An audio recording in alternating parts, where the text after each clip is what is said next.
자, 이제 특허 요건과 특허 출원에 있어서 관련된 제도에 대해서 설명을 드렸고요.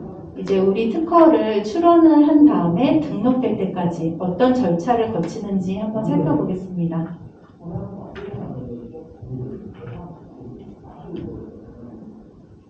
우리가 발명을 하고 특허 출원을 하려면은 그 전에 사전 조사가 필요합니다. 선행기술 조사라고 하는데요. 선행기술 조사 후에 우리가 발명한 것과 동일 유사한 기술이 없다. 그러면은 출원서를 작성하고 접수하게 됩니다. 변리사를 통해서 하셔도 되고 본인이 직접 하셔도 됩니다. 그러면 이렇게 출원서를 제출하면 서류의 방식 심사를 진행하게 됩니다. 특허청에서. 그 후에 아까 말씀드렸듯이 1년 6개월이 지나면 강제 공개를 하게 됩니다. 아까 말씀드렸듯이 공개를 통해서 달성되는 것들이 있기 때문에 자동 공개를 하게 되고 또 1년 6개월 경과 전에 우리가 조기 공개를 신청할 수도 있어요. 이런 경우는 어떤 경우 신청하게 될까요? 보통 다른 사람이 내 명세서를 1년 6개월에 보는 것도 싫은데 어떤 경우에 내가 스스로 조기 공개를 해달라고 할까요? 이런 경우는 우리가 출원한 발명을 누군가가 동일한 발명을 실시하고 있다는 판단이 들었을 때입니다. 그 경우에는 조금 이따 또 설명드리겠지만 출원 발명을 타인이 실시하는 경우에도 제재를 가할 수 있는 방법이 있어요. 근데 그 방법을 사용하려면 내 발명이 공개가 돼 있어야 됩니다. 그래서 그런 경우에는 스스로가 조기 공개 신청을 할 수 있게 돼 있습니다. 출원 공개를 하고 그 다음에 심사 청구라는 게 있는데 대부분 출원해보신 분들 계시겠지만 심사 청구에 대해서 출원과 동시에 그냥 특허사무소에서 심사 청구를 해줬기 때문에 이거에 대해서 따로 생각 안 하셨을 수도 있어요. 근데 심사 청구는 출원일부터 3년 내에 할 수 있습니다. 그러니까 출원하는 날 같이 할 수도 있고요. 그리고 가장 늦게 할 수 있는 거는 출원일 후 3년 이내입니다. 심사 청구라는 거는 심사를 청구한 출원만 실체 심사를 진행을 하게 돼요. 특허청도 업무가 과중하기 때문에 심사 청구를 하지 않은 출원은 심사를 하지 않습니다.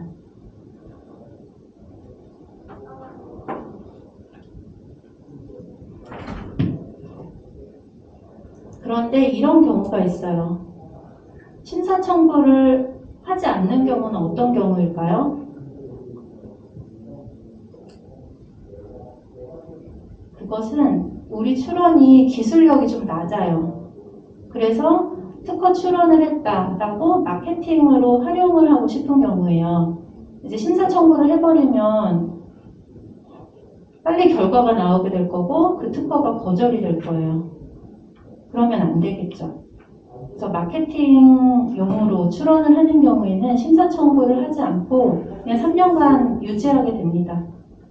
심사 청구를 3년 동안 하지 않으면 그 출원은 취하 간주가 돼요. 없었던 것으로 보는데 그때까지 그냥 놔두는 거예요. 그래서 다른 한 가지는 또 어떤 경우가 있을까요? 아까 말씀드린 국내 우선권 주장 출원을 앞으로 할 것이다. 이런 경우에는 굳이 심사를 받을 필요가 없겠죠. 1년 이내에 이제 보완 출원을 할 것이고 국내 우선권 주장 출원을 하게 되면 아까 말씀드렸듯이 선출원은 자동으로 취하 간주되기 때문입니다. 그래서 앞에 출원에 대해서는 심사 청구를 하지 않아요. 그래서 아까 그런 경우에 앞에 출원을 가출원이라고 흔히 실무적으로는 얘기를 하게 되고요. 특허사무소에서 가출원을 하는데 심사 청구를 했다. 그거는 잘못된 거예요. 근데 만약에 심사 청구를 했어요. 그런 경우에는 반환을 받을 수 있는 방법은 또 있습니다. 심사 청구료를 반환받을 수 있어요. 그 다음에 심사 청구를 해서 심사가 진행되고 설정 등록 이제 특허 요건을 다 만족을 하게 되면 설정 등록을 하게 됩니다. 설정 등록은 특허료를 납부한 후에 설정 등록을 하게 되고요. 그래서 하나씩 이제 살펴보면 아까 사전 조사가 필요한 경우 이제 선행기술 조사를 하는 건데요. 여기 선행기술이란 해가지고 뭐 발명자, 출원인, 출원일, 공고일, 발명의 명칭, 발명의 설명, 청구범위, 도면 등이 게재된 정보 자료 이렇게 써 있는데 이거는 저 선행기술이 특허 명세서인 경우에 그런 것입니다. 아까 말씀드렸듯이 선행기술은 국내외에 공개된 그 인터넷에 있는 동의보감도 선행기술이 될 수 있고요. 또 진짜 오래된 고서에 기재된 것도 그런 것 기술도 선행기술이 될 수 있습니다. 그래서 선행기술 조사는 왜 필요한가? 내 아이디어가 이미 특허화 되어 있는지 혹은 기존의 특허를 회피하기 위한 회피 설계를 하기 위해서 필요한지 이런 목적에 맞게 특허 정보 자료를 상호 연관시켜서 분석을 하고 그래서 그에 맞게 기술 개발을 하고 좋은 말이 다 써있네요. 권리 취득을 하고 기업 경영 등 각 단계의 의사결정 시 유용하게 활용할 수 있도록 선행기술 조사를 하는 것입니다. 그래서 이 선행기술을 국내에서 검색할 수 있는 사이트가 있어요. 여기 이제 무료 DB가 있고 유료 DB가 있는데 한국특허정보원, 그러니까 키프리스라고 하는데 이 키프리스 사이트에서 이제 무료로 검색을 하실 수 있고 NDSL도 많이 보실 거예요. 그래서 여기서도 보실 수 있고요. 그리고 유료 DB도 있는데 그거는 이제 전문가들은 유료 DB를 활용하기도 하지만 키프리스를 통해서도 충분히 선행기술 조사를 하실 수 있으니까 앞으로 발명을 하시기 전에 초기 단계에서 선행기술 조사를 이제 계략적으로라도 해보시는 습관을 들이시면 좋을 것 같습니다. 또 해외 검색 사이트도 이제 와이퍼라고 국제특허 그런 기구인데 여기서도 무료로 보실 수 있고 상표 디자인도 다 보실 수 있습니다. 특허 출원을 하기 위해서는 이제 맨 왼쪽에 출원서와 요약서, 명세서, 도면 같은 것을 내야 되는데 도면은 이제 우리 기계 같은 경우에는 도면이 아주 필수지만 바이오 화학 분야는 도면이 없는 경우에는 제출하지 않아도 됩니다. 다음으로 이거는 그냥 보시면 됩니다. 온라인으로 출원을 할 수 있게 되어 있고요. 특허로 홈페이지에서 가능합니다. 서면으로 출원을 할 수 있고요. 또 아까 출원일 선점을 위해서 선출원주의 하에서 먼저 출원하는 게 중요하다고 했는데 이러한 조기 출원을 유도하기 위한 여러 제도들이 또 있습니다. 출원할 때 청구항을 반드시 적어야 할까요?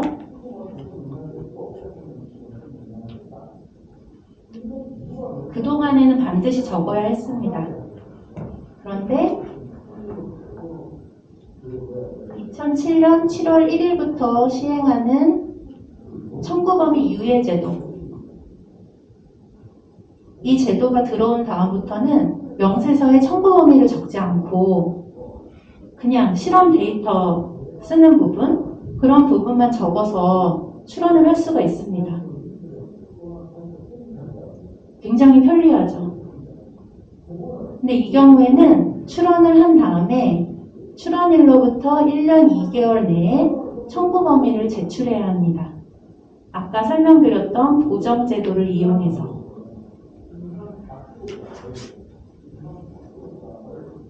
또 영어 논문이 있습니다.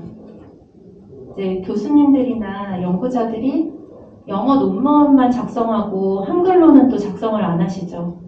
그런 경우에 영어 논문을 번역해야만 제출이 가능할까요?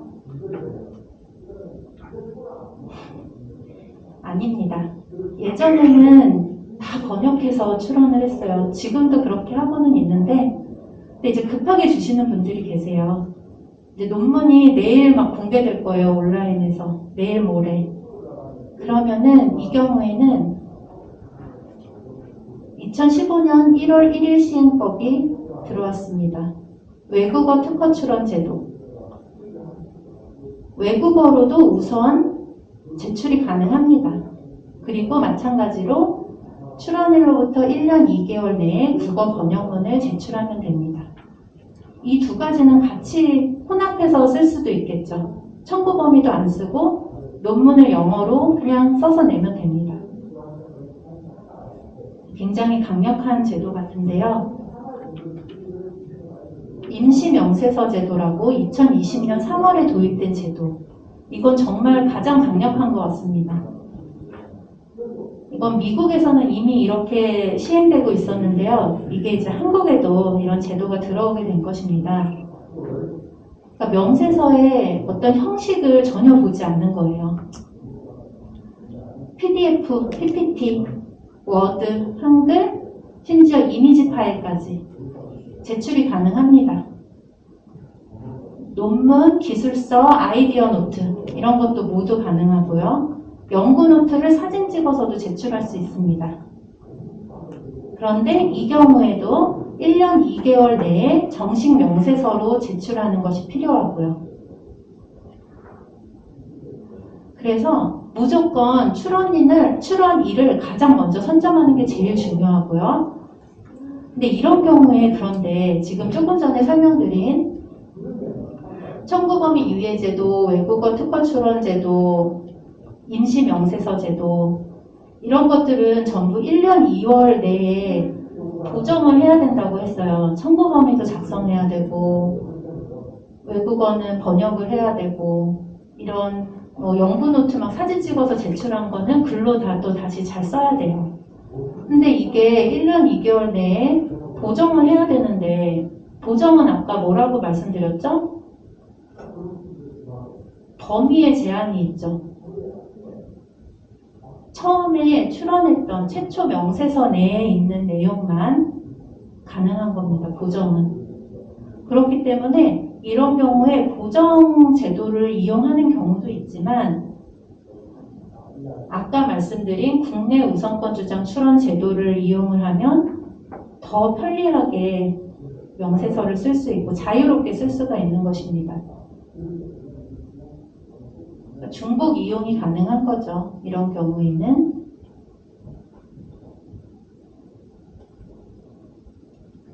다음은 특허 출원서가 어떻게 생겼는지 한번 보시겠습니다. 특허 출원서에는 이제 서지적 사항을 적는 것이고 특허사무소에 이제 출원을 의뢰하면 변리사들이 질문을 드렸을 거예요. 출원인의 성명과 주소 알려달라. 또 발명자의 성명과 주소를 알려달라. 이런 서지사항은 특허 출원서에 기재하기 위해서 요청하는 것입니다.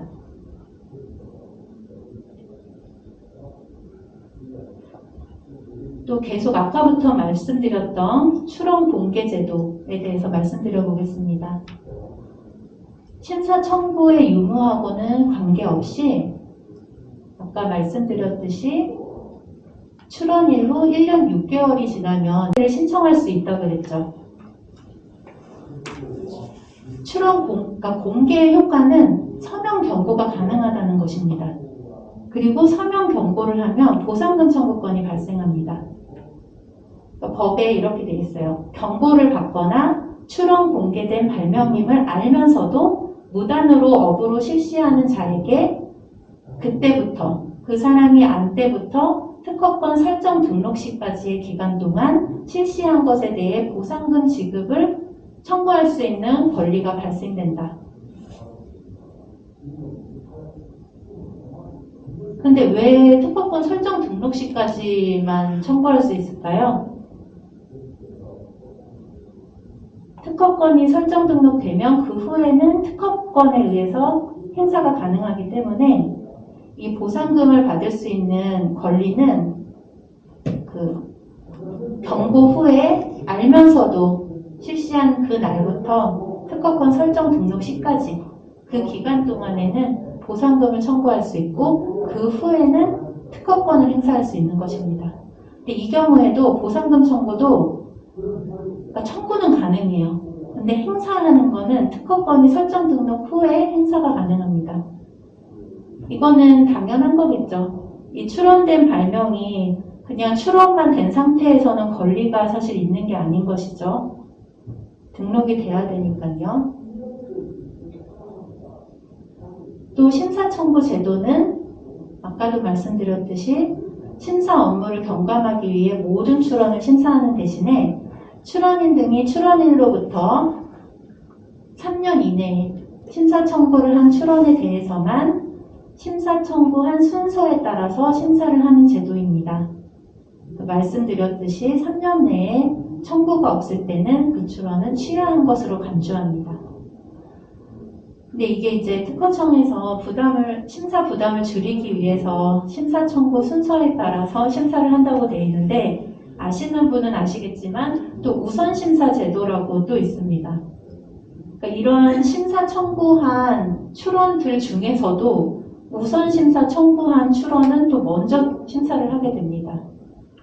그래서 얼마 전까지만 해도 우선 심사 청구를 하면은 막 출원하고 3개월 있다가도 바로 결과가 나왔어요. 특허가 가능하다, 어떠한 거절 이유가 있다. 그랬는데 이게 실무적으로 요즘에는 이제 특허청에서 너무 부담이 됐는지 한 10개월 정도로 늘어났다고 합니다.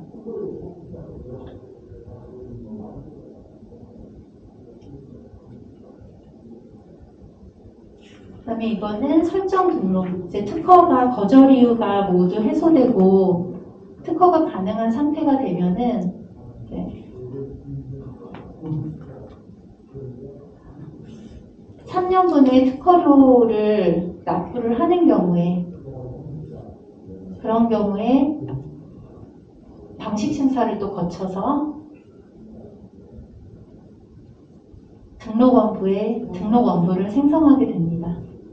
그 후에 설정 등록이 된 후에 이제 그 명세서는 등록 공고가 돼서 또 제3자가 이 등록 공고를 보고 이용을 할 수 있게 되겠죠.